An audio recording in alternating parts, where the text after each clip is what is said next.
आपने देखा होगा तमिलनाडु के मुख्यमंत्री स्टालिन के नेतृत्व में कैसे वहां मजदूरों पर अत्याचार हो रहा है। और इसमें बीजेपी की साजिश है कि पहले कैबिनेट की बैठक में हम 10 लाख लोगों को, नौजवानों को रोजगार देंगे। आज वो रोजगार कहाँ है? आज युवा उनको ढूंढ रहा है। बिहार में भाजपा की सरकार आने पर हम सभी शोषित, पीड़ित, वंचित मजदूर भाइयों के लिए कार्य करेंगे। नीतीश कुमार जी जब हमारे साथ थे ना, तो एक मजबूत मुख्यमंत्री के रूप में काम करते थे और आज एक मजबूर मुख्यमंत्री के रूप में काम कर रहे हैं। आपके चैनल के माध्यम से मैं कहना चाहता हूं कि आप सभी लोग भाजपा के पक्ष में आके मतदान करें, क्योंकि भारतीय जनता पार्टी है कि सबको लेकर चलने का काम करती है। नमस्कार, आप देख रहे हैं द रियलिटी। आज हम बात करेंगे बिहार में हो रहे मजदूर के ऊपर अत्याचारों के लेकर के। जहां तक देखा जाए कि तमिलनाडु में मजदूरों को काटा जा रहा है और मारा जा रहा है, वहीं बात करेंगे अपने देश के नेताओं की, बिहार के नेताओं की। तो बिहार के जो नेता हैं वो इस मैटर को राजनीतिक में कन्वर्ट कर रहे हैं। नेताओं का कहना है कि ये बीजेपी का एक साजिश है और बीजेपी ये सब करवा रही है। वहीं हमारे पास एक बीजेपी का लीडर है, आइए इनसे पूछेंगे कि क्या ये आरजेडी का जो कहना है वो सत्य है या नहीं है। सबसे पहले नमस्ते सर। आपको भी धन्यवाद और आपके दर्शकों को भी हृदय से आभार।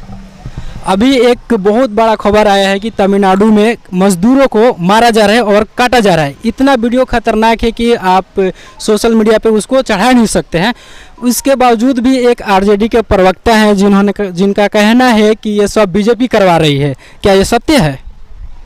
देखिए, राष्ट्रीय जनता दल और महागठबंधन के लोग के पास कोई मुद्दा नहीं है, मुद्दा विहीन राजनीति कर रहे हैं। आपने देखा होगा तमिलनाडु के मुख्यमंत्री स्टालिन के नेतृत्व में कैसे वहां मजदूरों पर अत्याचार हो रहा है। और इसमें बीजेपी की साजिश है। साजिश तो उनकी होनी चाहिए जो भारत जोड़ो यात्रा लेकर निकले हैं।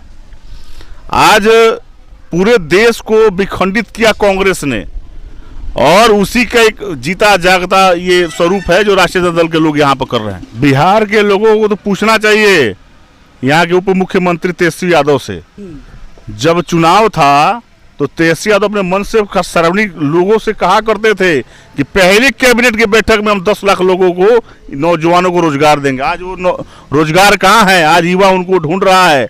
और महागठबंधन के लोग जो 7 दल इकट्ठा हुए हैं पूरे बिहार में अपहरण का माहौल कायम हुआ है, अराजकता का माहौल कायम हुआ है। आज बिहार में लोग डरे समय हुए हैं। फिर वही स्थिति 90 के दशक में जो लालू यादव का नेतृत्व में पूरे बिहार में जो माहौल था, लोगों को मारा जाता था, रंगदारी लिया जाता था, हत्याएं होती थी, बलात्कार होता था। आज उसी तरह फिर उसी राह पर बिहार फिर चल पड़ा है। लेकिन भारतीय जनता पार्टी का एक एक कार्यकर्ता सड़क से लेकर सदन तक इसका विरोध करेगी और बिहार में महागठबंधन की सरकार को गिराकर एक पूर्ण बहुमत की सरकार को कायम करेगी। आपको क्या लगता है, अगर जो आपकी सरकार आती है, बीजेपी भी बिहार में शासन करेगी, तो क्या मजदूरों का कुछ भलाई होगा? देखिए, हमारी सरकार नहीं, भारतीय जनता पार्टी के विश्व के सर्वाधिक लोकप्रिय नेता और भारत के यशस्वी प्रधानमंत्री नरेंद्र मोदी जी ने नारा दिया, सबका साथ, सबका विकास, सबका विश्वास। आज आप देखे होंगे कि आजादी के बाद एक आदिवासी महिला देश की राष्ट्रपति बनती है और उसका देन जाता है नरेंद्र मोदी जी को, भाजपा के एक एक कार्यकर्ता को। तो भाजपा की सरकार जहां भी है राष्ट्रवादी विचारधारा को लेकर चलती है और सबको साथ लेकर चलने का काम करती है। आप देखे होंगे कि नरेंद्र मोदी जी जो जितनी भी योजनाएं चलाए हैं देश में, क्या उसमें किसी जात का बंधन है, क्या किसी समुदाय का बंधन है? हम जो भी काम कर रहे हैं देश हित में काम कर रहे हैं, समाज हित में काम कर रहे हैं, राष्ट्र हित में काम कर रहे हैं और आगे भी करते रहेंगे। और नरेंद्र मोदी जी को 2024 में पुनः प्रधानमंत्री बनाकर ही दम लेंगे। ठीक है, जहाँ तक बात करें तो देश की बात है, लेकिन एक बात करेंगे बिहार के राज्य में और बिहार के मजदूरों को। तो अगर जब बीजेपी का फिर से चुनाव में बीजेपी जीतता है बिहार में, तो क्या मजदूरों के लिए कुछ करेगा? क्या कोई कारखाना इन्वॉल्व हो सकता है?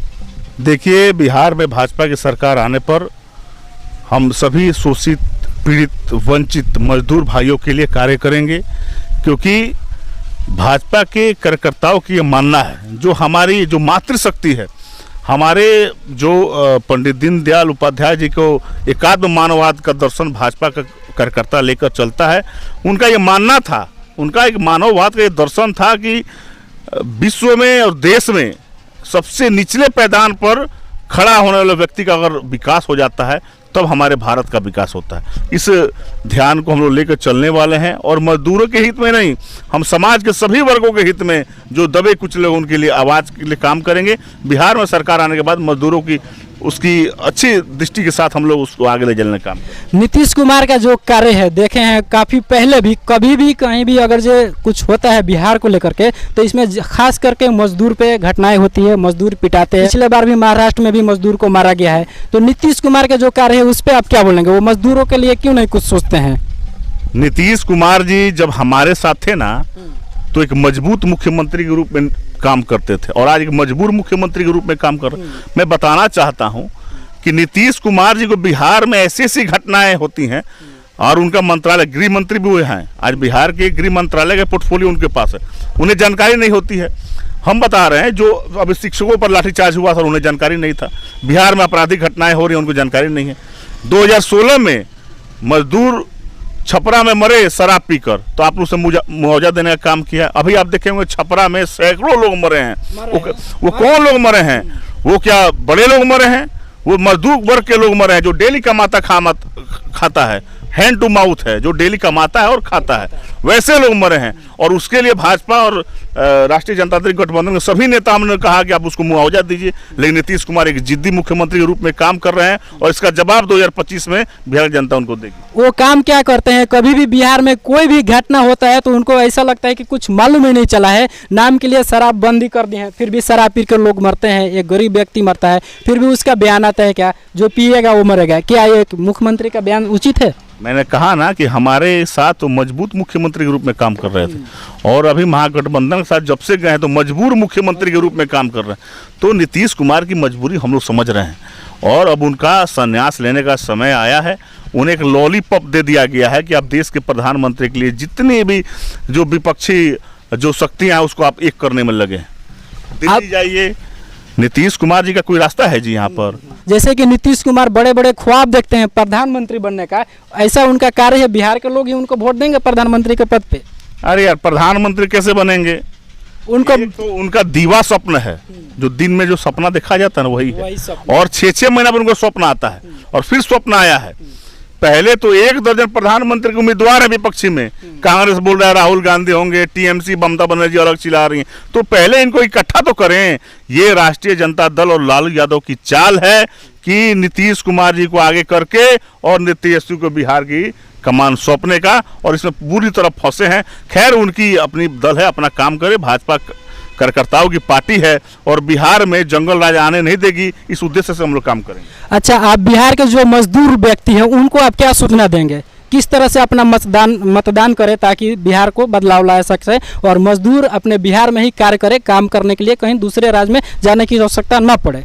आपके चैनल के माध्यम से मैं कहना चाहता हूं कि आप सभी लोग भाजपा के पक्ष में आके मतदान करें, क्योंकि भारतीय जनता पार्टी है कि सबको लेकर चलने का काम करती है।